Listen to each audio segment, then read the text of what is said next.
So once we've gone over different shades of brown and stuff, we can use the Tamiya panel line. I'm using dark brown, and again it's just a case of going over this. It looks really dark and wet, but you can go over this.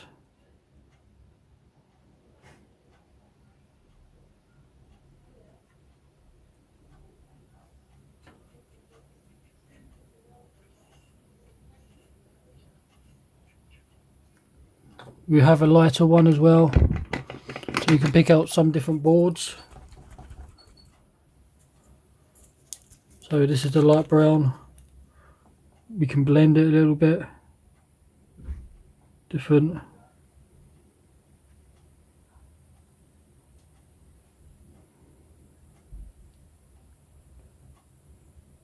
So I'm going to go ahead and do this, and I'll show you what it looks like when it's finished. Okay folks, I've gone ahead a bit and I've done the wiring off camera. I'll explain how I've done it. I've drilled 2 holes here. There's wires coming through and they're fed to the front. They are wired into the 2 lights. Put some white Tamiya tape on the back so it holds it into place. The lights are in, the LEDs are inside the lights, you can see here. And then you just feed it through, rig the wires up as normal, and this is what the lights look like. So just bear with me for a second. Obviously the battery box is going to be in the centre. I have explained it before, but there's live, and then there's the lights on and off for the front of the train. I was going to have a light inside the cab, but further inspection, there's no way I could wire it up without any wires being visible, so it's just going to be the front lights.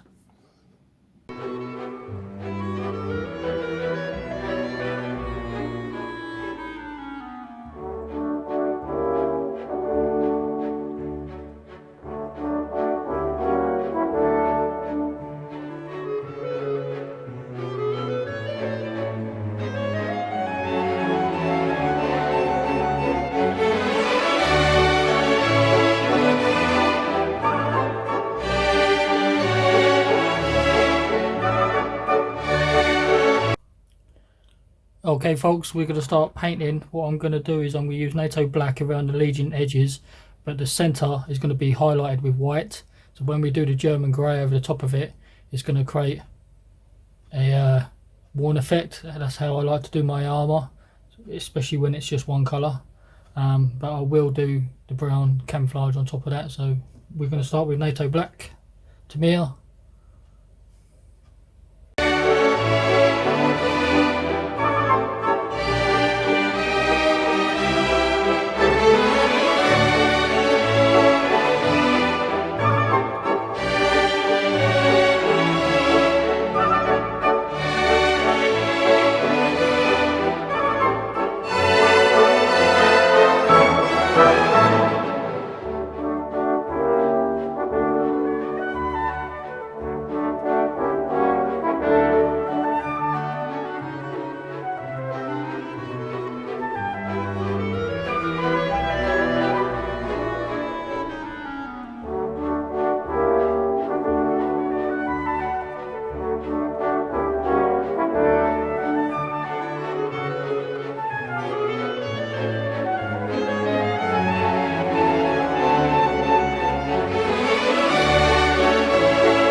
Okay folks, this is all finished and painted, and I used some decals in the dials. The kit doesn't come with any dials. I've had to use generic dials that I have spare in my decal box just to liven it up a little bit.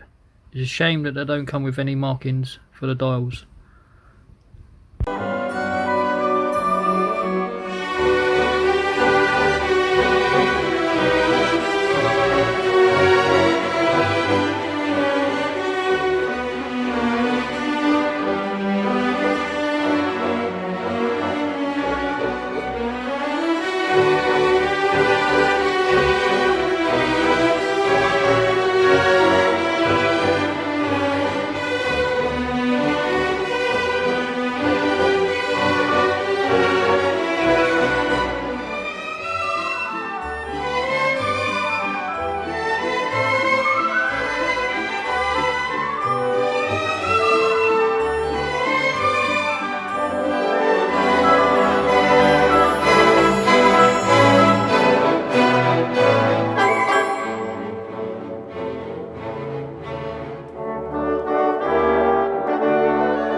Okay folks, the wheels are all painted and they're clear coated and stuff. This leading edge here is going to be a wear, and it's going to be the attachment point to the track, so this is going to get most of the wear. What I'm going to do for that is simply just use a silver Sharpie, and I'm just going to run around the leading edge of the wheel to create the wear. So it's got a leading edge, and it's just a case of filling the leading edge, just run right up to it.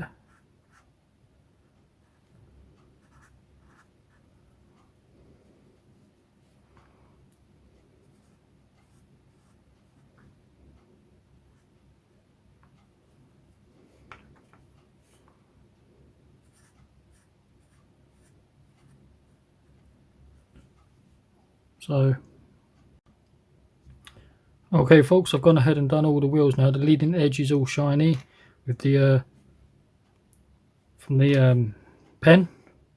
So a plus on these parts, you can carefully do the leading edge, and the same as these parts where the wheels sit. These leading edges on reference pictures are all silver, so again it's just a case of getting your Sharpie. You can do this probably with a paintbrush as well, but I like to use a Sharpie because I've got more control. And again, it's just these leading edges. Use the side of the Sharpie and run it down these leading edges. Doesn't matter if it gets a little bit on the inside, because I have seen wear on there as well, but especially these pieces, they definitely get worn, and it's a case of just filling it in, and then once you've done it, let it dry, and just to dull down the wheels a little bit, you can carefully sand just to take off some of the edge. Don't go too far because you will go back down to plastic, and then it's ready for disc washers and grimes. Okay, I've had to take the cab back off because it didn't glue down properly, so I will glue it with super glue, but now the wheels are all on. They do line up with the tracks nicely.